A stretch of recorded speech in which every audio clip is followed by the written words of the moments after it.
बिस्मिल्लाहिर्रहमानिर्रहीम। आप देख रहे हैं हमारा यूट्यूब चैनल और फेसबुक पेज लीगल ईगल्स। आज हम बात करेंगे 2000 केस के अंदर एक बड़ी अनोखी सी मंतक और अजीब किस्म की जो है वो स्टेटमेंट आई है तफ्तीशी अफसर की इस मेडिकल की रिपोर्ट आ जाने के बाद। आज जब से वो किसी और मुकदमे के अंदर, इस मुकदमे के तफ्तीशी अफसर जो डीएसपी शौकत शाहनी है, वो किसी मुकदमे के अंदर किसी अदालत में पेश हुए, तो जब वहां से बाहर निकले तो कुछ असली कोर्ट रिपोर्टर्स ने, जो कि असली कोर्ट रिपोर्टर्स होते हैं और कोर्ट के अंदर जो है वो केसेस को रिपोर्ट करते हैं, वो यूट्यूब वाले कैटेगरी के वो या वो खातून नुमा ग्रुप के यूट्यूबर्स, वो जो अपने आप को कोर्ट रिपोर्टर कहते हैं, वो नहीं, बल्कि असली कोर्ट रिपोर्टर्स ने उन मौसूफ को, उन डीएसपी शौकत शाहनी साहब को, जो कि तफ्तीशी अफसर हैं इस 2000 केस के अंदर, उनको रोका और उनसे सवाल किया कि हुजूर वाला, क्या आपका कोई इरादा है इस मुकदमे के अंदर कोई कार्रवाई करने जाने का, या आपका कोई इरादा है कि आप अदालती फैसले का एहतराम करेंगे। 25 जून को आपको एक हुक्मनामा जारी किया गया था कि आप इस मुकदमे की तफ्तीश करें, दोबारा से तफ्तीश करें। जो सवालात उठाए जा रहे हैं, बच्ची को घर से ले जाए जाने वाले, बच्ची के कराची से लाहौर जाने वाले, उन सवालात के ऊपर आप तफ्तीश करके कोई जवाब पेश करें। जब उनसे ये सवाल किया गया तो मौसूफ ने फिर से वही काम किया जो कि सिंध पुलिस के लिए बड़ा शर्मनाक किस्म का होना चाहिए। अगर वाकई ही उनके अंदर कोई प्रोफेशनलिज्म, कोई किसी किस्म का मेरिट नामी चीज इस तरह का कुछ हो, तो वो बड़ा शर्मनाक था। उसने आज फिर से वही रटी रटाई स्टेटमेंट जो बच्ची बार बार हर जगह दे रही थी, वही बयान दोबारा उनके सामने वो अपने आप को रिकॉल करके अपनी अजीब सी लेम लैंग्वेज के अंदर वही बयान दोबारा सुना दिया और कहा कि बच्ची ने मुझे कहा था, मैं यहां से निकली थी, मैं वहां गई थी, मैं वहां से वहां गई थी।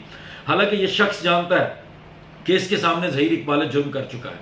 हालांकि ये शख्स, वो बयानात इसकी फाइल के अंदर हैं, इसके पास वो सारे बयानात हैं जिसके अंदर लिखा हुआ है कि ज़हीर ये बता रहा है कि मैंने उसको बुलाया, मैंने उसको कहा कि आ जाओ, शादी करनी है तो ठीक है आ जाओ, और वो किस तरीके से आई, और उन चीज़ों को इन्वेस्टिगेट करने की बजाय, जाके उससे हुलिया मांगने की बजाय, जाके उस टैक्सी ड्राइवर को ढूंढने की बजाय, ये बंदा आज भी उस चीज़ के ऊपर कायम है। और आज उसने एक बड़ी ज़बरदस्त किस्म की और चीज़ इसके अंदर शामिल कर दी है। वो मौसूफ ये कहते हैं कि अगर मुझे आप लोग कोई चश्मदीद गवाह, जिन्होंने देखा हो, जिनको पता चला हो कि जो मुबैना ज़हीर गैंग है, जो शबीर है, ये लोग उसको कहीं लेकर गए हैं, इन लोगों के साथ यहाँ से उसकी रवानगी हुई है और लाहौर में आमद हुई है, और लाहौर जो उसका बयान है वो बयान से हट के कुछ और बात है, लेकिन मुझे आप प्लीज़ कोई चश्मदीद गवाह दे दें। जो लोग देख रहे थे, जो लोग सारी चीज़ों को ऑब्जर्व कर रहे थे कि हुजूर ये 2000 देखें, ये हमने देखा, यहाँ 2000 खड़ी थी, यहाँ से वो वहाँ पे गई, वहाँ से शबीर आया, ज़हीर आया, या उनका कोई जानने वाला आया और उसने उसको गाड़ी में बिठाया या एयरपोर्ट पे लेके गया या डायरेक्ट गाड़ी पे लेके गया। हुजूर हम साथ साथ गए, हमने कराची से लाहौर तक का सफ़र किया, हम देखते रहे कहाँ रुकते हैं, कैसे कर रहे हैं सब कुछ। हमने जाके देखा कि वो पंजाब यूनिवर्सिटी के अंदर एंटर नहीं हुई। हमने देखा कि जो ज़हीर ने आपको अपने बयान के अंदर तो बता दिया है, आपकी मेहमान खाने के अंदर आप जब उसको अपना मेहमान बनाकर बैठाते हैं, तफ्तीश करते हैं, पहली दफ़ा तारीखी ऐसे मुकदमे में जिसके अंदर आप किसी मुलजिम के ऊपर कॉग्निजेबल ऑफेंसेस होने के बावजूद आप उसको गिरफ्तार नहीं करते और वो आपका मेहमान बनता है बगैर किसी भी अदालत से जमानत हासिल किए, तो हुजूर वो जो आपको उसने बयान में कहा था, ये सारी चीज़ें हमने अपनी आंखों से देखी हैं। क्योंकि आपके तो सामने सिर्फ बयान है कि ज़हीर ने इकबाल जुर्म कर लिया था आपके सामने, आपको सारी बातों का पता चल गया था, लेकिन हमने चूंकि आंखों से देखा है, तो वो कहता है अगर ऐसे कोई बंदे मेरे पास आ जाएं, मुझे आके कहें कि सर हमने खुद देखा किसी को लेके जाते हुए, ये सारा कुछ करते हुए, तो फिर मैं इसके ऊपर कार्रवाई कर लूंगा। भाई अकल के अंधे, आपको अगर चश्मदीद गवाह हमारे पास होते, अगर ये सारी चीजें हमारे सामने हो रही होती, तो क्या हमें जरूरत थी तुम्हारी किसी तफ्तीश की, तुम्हारे किसी कार्रवाई की? हमें कोई जरूरत नहीं थी। हमें पता है कि फिर कार्रवाई कैसे होनी है, हमें पता है कि अगर चश्मदीद गवाह देख रहा होता तो वो इसको रोक सकता था।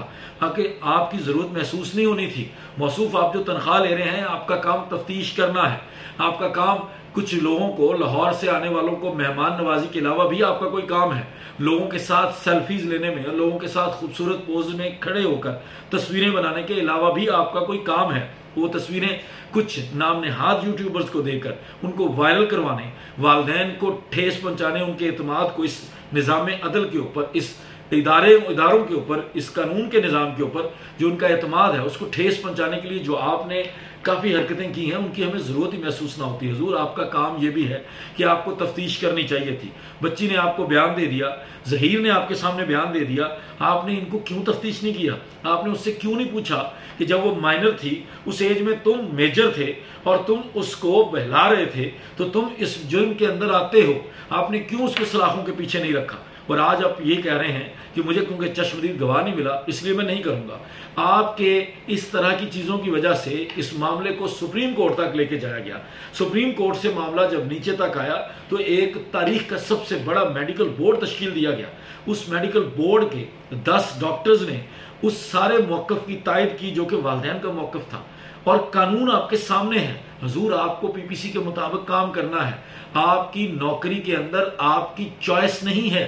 आप नौकर हैं सरकार के, आप अवाम के मुहाफ़िज़ हैं। आपका काम अवाम के लिए तफ्तीश करना है, ना कि इस तरह के लेम किस्म के जो है ना वो स्टेटमेंट्स देना, वो भी मीडिया के सामने, पब्लिक के सामने। और बार बार आप इस केस को तबाह करने के लिए, बर्बाद करने के लिए आप अपनी वो जो आपकी खुन्नस है, वो उनके साथ जो आपको तकलीफ है कि जो लोग आप क्योंकि वो कोर्ट्स में चले जाते हैं और कोर्ट से आपको जो है ना वो सरजनिश की जाती है, आपके बड़ों को निकाल दिया जाता है, आपको बहुत तकलीफ पहुंचाई जाती है, आपसे सफ़र करवाया जाता है, आपको मजबूर किया जाता है कि अपनी जॉब डिस्क्रिप्शन जो आपकी जेडीज हैं उनको पूरा करें। आप उस सारी चीज़ का बदला बेबस लाचार वालिदैन से क्यों ले रहे हैं? आप क्यों नहीं तफ्तीश करते? आप सिर्फ सफ़र क्यों नहीं तफ्तीश कर लेते? और हर बात पे आपको जो चश्मदीद गवाह याद आ जाता है। क्या सारे मुकदमात जो पुलिस के पास सारे मुकदमात आते हैं, आज जिस मुकदमे में इवन आप पेश हुए थे, क्या चश्मदीद गवाह की वजह से आपने हल किया? क्या चश्मदीद गवाह की वजह से आप लोगों की चोरियां ढूंढते हैं, डकैतियां ढूंढते हैं, लोगों के कत्लों के मसले हल करते हैं? तो ऐसा नहीं है। आपको चश्मदीद गवाह की जरूरत नहीं थी। आपको ये अंदाजा है, आपको बिल्कुल पता है, आपके पास हर कागज मौजूद है, हर आपके पास जो तस्दीकी किस्म का अदालत का कागज मौजूद है जिसके अंदर ये वाजे है कि बच्ची की मुख्तलिफ जगहों पर मुख्तलिफ स्टेटमेंट है, बार बार बच्ची से झूठ बुलवाया गया। आपके सामने है कि बच्ची उनके कब्जे में है, बच्ची उनके हाथ में है, किस तरीके से बच्ची से किस हालात में बयान लिखवाया जा रहा है। आपने डॉक्टर्स की रिपोर्ट देख ली है, डॉक्टर्स की रिपोर्ट में ये वाजे हो गया है कि जनाब ये जो बच्ची है ये वालिदैन के मौक़िफ़ के मुताबिक, नादरा के कागजात के मुताबिक ये बच्ची 14 से 15 साल की है और ये ज़्यादा उम्र होने के चांसेस जो हैं वो 15 साल के करीब हैं। अगर आपको ये मेडिकल बोर्ड आने के बाद भी, इतना बड़ा फैसला आने के बाद भी आपको ये लगता है कि आपको चश्मदीद गवाह की ज़रूरत है और आप ज़हीर को गिरफ्तार नहीं करेंगे, तो बहुत माजरत से हमारे पास ये अल्फाज कहने के अलावा कुछ नहीं है कि आप उसी मुबैना गैंग के बिल्कुल बासर अफराद के अंडर हैं। आप उन लोगों के उनके ज़ेरे साया काम कर रहे हैं, आप उन्हीं के एजेंट्स के ज़रिए काम कर रहे हैं, उन्हीं के एजेंट्स के तौर पर काम कर रहे हैं। जो आपने तस्वीरें बनाकर सोशल मीडिया पे वायरल करवाई, ये आपको कोड ऑफ कंडक्ट, आपका जो ये सारा जिस एथिक्स के तहत आपने काम करना है, आप उसकी खिलाफ वर्जी कर रहे हैं। और फौरी तौर पर हमें आपके खिलाफ कार्रवाई के लिए गुजारिश ज़रूर करनी होगी, क्योंकि आप जैसे लोग इस सिस्टम के लिए, इस तरह के इदारों के लिए नासूर बन चुके हैं। आप लोगों को ज़रा ख्याल नहीं रहा कि अवाम का एतमाद किस तरह से इदारों से उठ रहा है। इस तरह पुलिस के ऊपर से लोगों का एतमाद उठाना और इस तरह से वालिदैन को ठेस पहुँचाने की वजह से आप जैसे लोग तजलील का शिकार हैं। आप लोगों के खिलाफ जो लोग कैंपेन चलाते हैं, आप लोगों के खिलाफ जो लोग कमेंट्स करते हैं, वो ऐसे नहीं करते, आपकी इन हरकतों की वजह से करते हैं।